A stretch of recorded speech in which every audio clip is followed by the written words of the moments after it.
Hi, how you guys doing today? I hope you're doing well. We are on 14th Street in Huntington, West Virginia, which is known as the antique section of Huntington. This used to be not such a great area, but now, as you can see, there are antique shops, galleries, coffee shops, really neat grocery store. We're going to go into that. It's called the Wild Ramp right down the street. So the first place we're going to visit is going to be the Village Antique Mall, and there's a special museum inside called the Cental City Museum. Give us some information about what's going on. She's the curator of the museum that's housed inside of this antique shop. Well, we're lucky enough to have a section within the Village Antique Mall on 14th Street West, and the reason it's here is because everything in this museum came from this district originally. So it came from a collection by a local historian by the name of Earl Ray Bush, who spent about 45 years collecting it. And it was very important to him that it stay where it came from, rather than, dispersed out to 100 different people who would love to have some of these neat objects. So what we have basically is everything from items that came from some of the original stores, like Cavendish department store, Hosey's drug store, used to be one here, Fitzpatrick's Furniture, Cunningham, Dillon's. There was a lot of activity. What you're looking at over here right now is an artist rendition. Larry Sumter was commissioned to just give us an idea of what life was like. It's not, an exact realistic copy of the street, but it shows like some of the iconic buildings. So basically you've got 3 or 4 blocks squeezed into one as an artistic rendition. So we thought that was fun, and we wanted to do that. And some of the pieces up here that you can see also came on from the stores on the street. And over here we have some Rainbow art glass. Rainbow factory was located here. Central City was a city in and of itself initially. A lot of people came here due to its proximity to the railroad and the river, Holderby's Landing. There's a lot of iconic little touchstones there. And that's why there was so much glass produced here, and Duncan box and lumber, so it was easy to transport. And people started moving here and working here. And even before it was an actual city in 1893, there were over like 5,000 people here. And it remained a city until 1909, when it was annexed into Huntington. So Rainbow Glass obviously was prominent. Owens, Illinois was a big one. Now, can you tell us, you're getting ready to, Yeah. I'm sorry to interrupt. That's Can you cool. tell us about the canes? I had one, Yeah. broke it, saw these in here, was so intrigued and did not know where they'd come from. Yeah, well, the story there is most of these, especially the finer ones, were made at Tumbler Glass Company, and they were made by the actual glass makers there, and they were allowed time on their lunch breaks and after hours to make some things, and they started making them and used them in parades. And then the thicker ones over here a lot of these were made at Rainbow Glass, and most of them we don't know the exact glass maker, but a couple of them we do. I need to identify those a little better, but the real fine ones, you can tell the difference too, and just the quality. I hate to put it that way, but yeah, Tumbler Glass Company and Rainbow made most of these. This is Tumbler Glass over here, and they were iconic for making a lot of etched glass and really colorful pieces. We have just a sampling here. Yeah, that's an actual glass blower right there, that photograph. Sorry for the glare. Yeah, it's hard, isn't it? Oh, it's so pretty. But they made the little communion glasses, and some of their other iconic pieces are that they patented were these webbed, stemmed pieces over here. They were known for that a lot, and these paperweights. And So all the pretty. colors. This yellow color was unusual. It says communion glasses. Yeah. Yes. Yeah, that was Shelby Earle. He was a real big name at Tumblr. He was there for many years and made a whole lot of pieces. And he actually ran for office at one point, so the ones with the little birds on them, and you can see on the other side he's got Shelby Earle, elect Shelby Earle. So he used those too. Ben Pinkerton was another glass maker that was real popular and really good. So Well, these are so pretty. And this is the plant. That's the plant itself. Okay. Yep.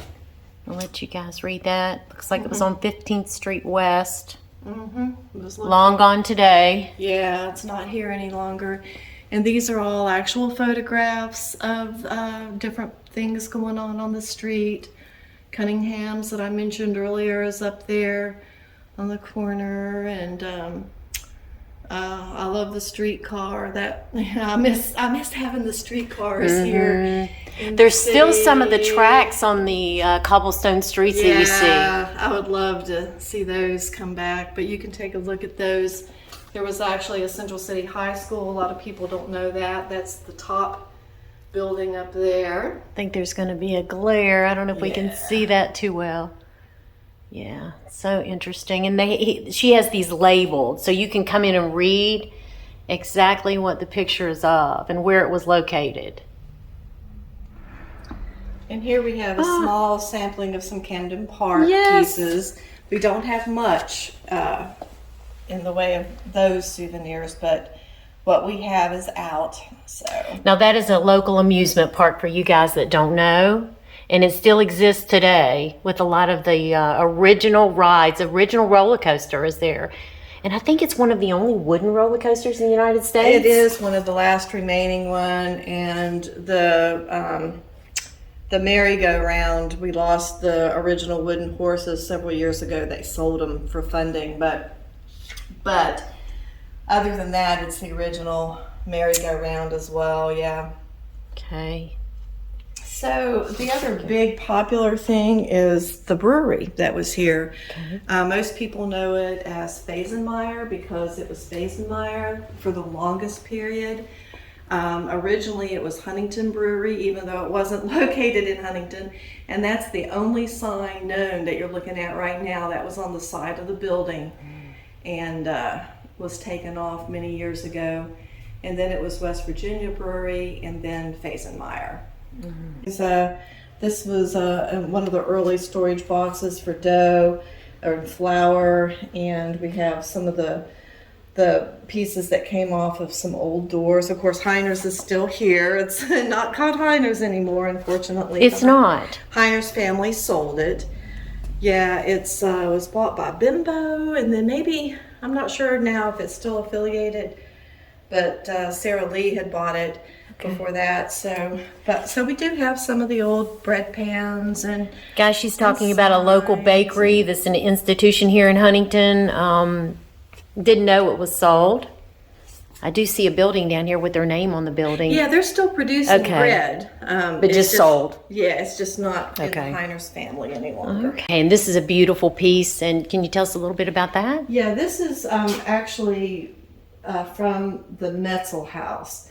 And Mr. Metzel worked for Abbott Furniture and Framing Company, which is another iconic business down here that was here. And he was also able to make this in his spare time, and it was in his home. And Earl Bush also bought that from the Metzel family. And unfortunately, within the last year, that house was also torn down. But this was a built-in cabinet from that home.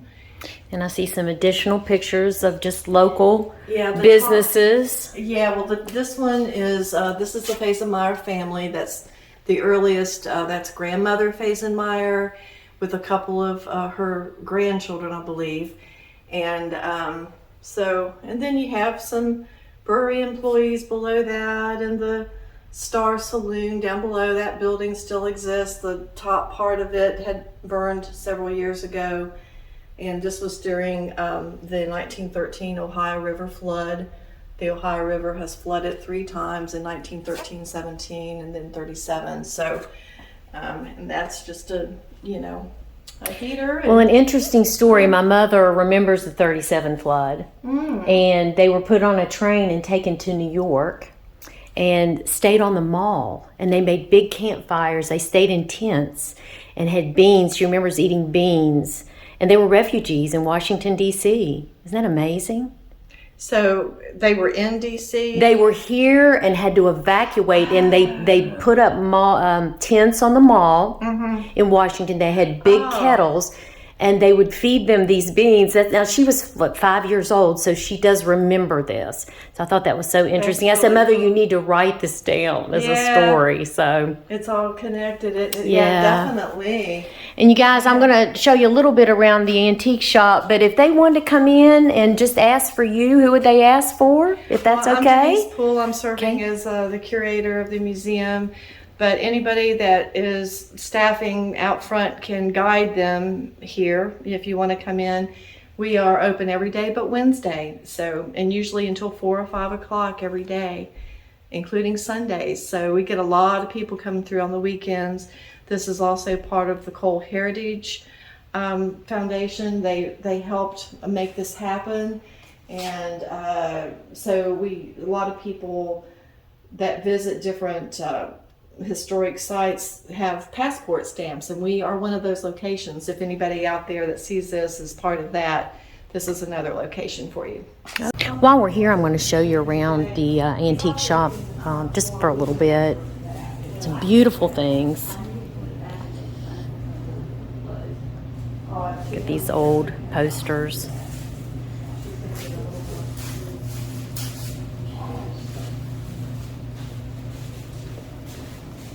Decoys. There's just so much here. I can't go through and show you everything. Glassware. And I think this is one of those things, you could ask Denise when you come in, but I think people rent different booths, so you don't have the same thing in every booth. It's just a wide variety.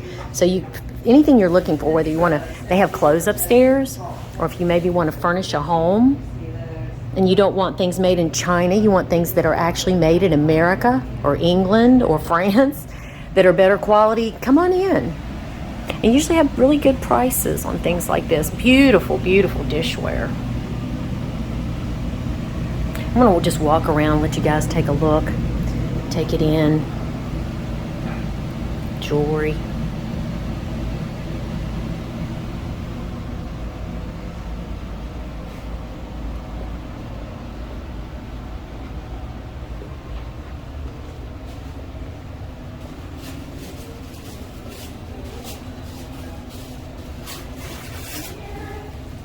Says everything in this showcase is $20 per item.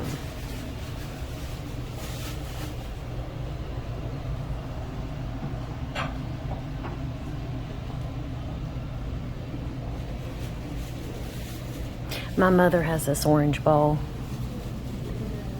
I think it says $250. You guys might have some of this at home. If you do, let me know. Let me know if there's antique shops in your area that you'd like to visit. Now I'm seeing a shop called Cicada Books, but I also know this is a coffee shop, so let's go in and see what they have to offer. Okay, we've come inside. It looks like there's a lot of great books. I'm going to walk back through and let you know, but it also, they've got some interesting coffees. And I did show the hours on the door, so let me show you what they have. It looks like they have lattes, cappuccinos, espressos, macchiatos, mocha, hot chocolate, cold brew, just a lot of things. And it looks like they've got some biscotti. And what are your all's hours? So right now we just switched to our winter hours about a month ago. Okay. It's 10 to 6 on weekdays, excluding Mondays, because Mondays are our day off. Okay. So Tuesdays through Fridays, then it's 10 to 6. Most Friday nights we have game night, so sometimes it's later. But I think because it's New Year's Eve today, we're not going to be, I'm not really sure. We're trying to figure that out now. But then on Saturdays, we're actually open 9 to 5 or 6, depending on if we have events. Some things run a little bit later. And then on Sundays, we actually do a shorter day, 12 to 5, sorry. So And not totally consistent, but you can catch us consistently through the weekday. Okay, thank you. I want to walk by through and take a look at the books. This is really charming in here. Everything from us is here is local. All of our art and handmade, all of our goods are local. All of our books are donation based. So this is the only selection that we order up here at front, and it's our staff selection. So we, the 7 of us, because we're a very small business, the 7 of us who have gotten together and curated that list. As it expands. But we also have a large set of consignment stuff, which is this stuff in the corner here. Everything in the back is our general collection. And like I said, our jewelry and other goods are handmade and local, and our coffee is local as well. And who is your roaster? So we have our Pour and Peace roast, which is our house blend, made just for us by Ignition Roasters here in the city of Huntington. And then this is our darker roast, and we use for our espresso blend.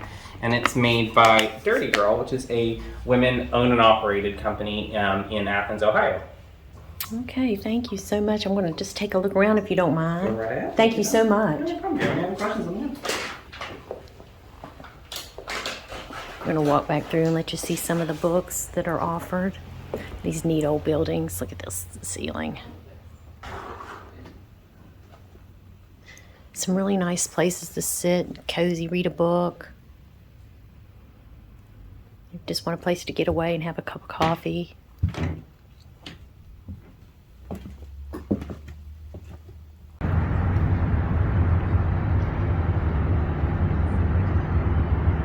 Now the next place we're going to head is the Wild Ramp. It is the Cental City Market. And that's a very unique grocery store. I think you'll find that when we go in. But I do want to show you this courtyard. Isn't that pretty? Decorated for Christmas. Okay, we've come inside the Wild Ramp, and this young lady's going to tell us a little bit about the store. My name is Brianna, and I work here at the Wild Ramp. We are primarily focused on putting local businesses through here because we're a consignment shop. And we have lots of different local vendors, farmers, people who make baked goods, people who make jams and jellies, honeys, chips, craft beers, coffees, things like that. And one thing that we also focus on is just having everything local. So one of the stipulations of being a producer through here is everything has to be made within 250 miles of Huntington. But I would say most of the things in here are within 150 miles. We have to go a little bit further for the dairy products that are back there because not a lot of dairy farms around here. But yeah, we have lots of different craftsmen, artisans. We have soaps and lotions and candles and things like that. Lots of local events where we try to put on little marketplaces where we have people set up little booths and things like that. We also try to do a lot of community outreach in terms of promoting healthy living styles. We have a Snap Stretch program where if you use your EBT card in here, you get a voucher for the same amount of money that you spend, and you can use that voucher on produce. So we've been kind of trying to have a lot of local people come in and use that so they can get a lot more fresh veggies and fruits for their families as opposed to having to go to Kroger and spend more for it.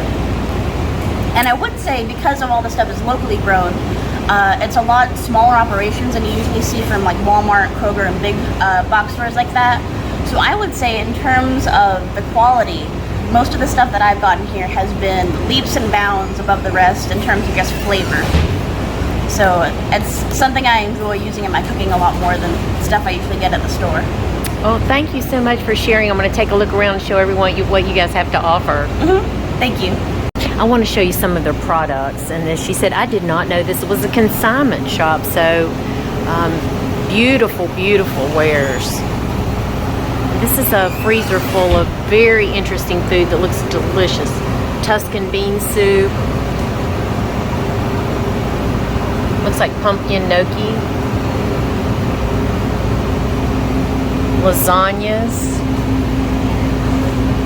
Oh, look at this. Red wine marinated pot roast. Drunken spaghetti with kale and pecans. Cabbage rolls and tomato sauce. So a lot of really unusual things. Let's take a look over here at some of the toiletries that they have. These look like custom-made cutting boards by hand. So pretty. Note cards. And the pictures were taken in West Virginia. Spirit of Wildwood, some products. Soaps, homemade soaps, handmade soaps, handcrafted.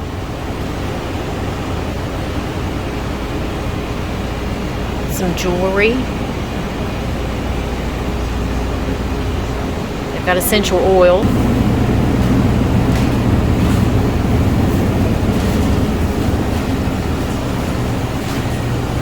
Now this is interesting. Got some fresh chicken, ground chicken, look like from local farms, sausages.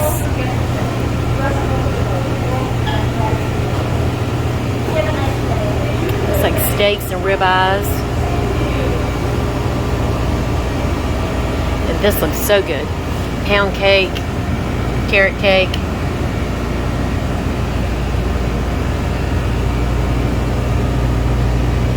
Ground lamb. So they have lamb. I see duck. Some unusual things. It's like homemade dressings. And some dairy. Ice cream.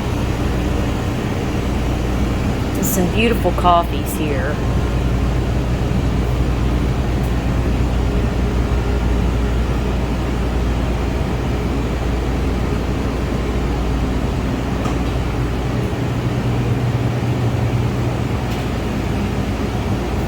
Baked goods. Focaccia bread, garlic, spelt, granolas. And they do have different baked goods when I've come in here before. Cookies, different things from local bakeries. I thought we'd take a look in Pam's Marketplace. It looks interesting. And the first thing I see when I walk in is Elvis. And we're just going to take a look around real quick. $5 per picture, young lady of Elvis. Now say what? $5 a picture. Well, it's just another antique shop. And there's a lot of furniture in here. Did you guys have this? I had that exact nightstand beside my bed. And I sold it with my 2 houses ago that I sold. I sold it with the house. I sold all the furniture with the house because the house didn't appraise for what I'd asked for. All kinds of stuff. Now, is that a wall unit or what? That thing would take up the entire room. But if you wanted to furnish a house, you could come down here and get some really cool stuff. Here you go. Everyone needs this. I've learned a little bit from watching Antique Pickers. Is that what it is? Antique Pickers? American Pickers. Sorry, American Pickers. Sasquatch.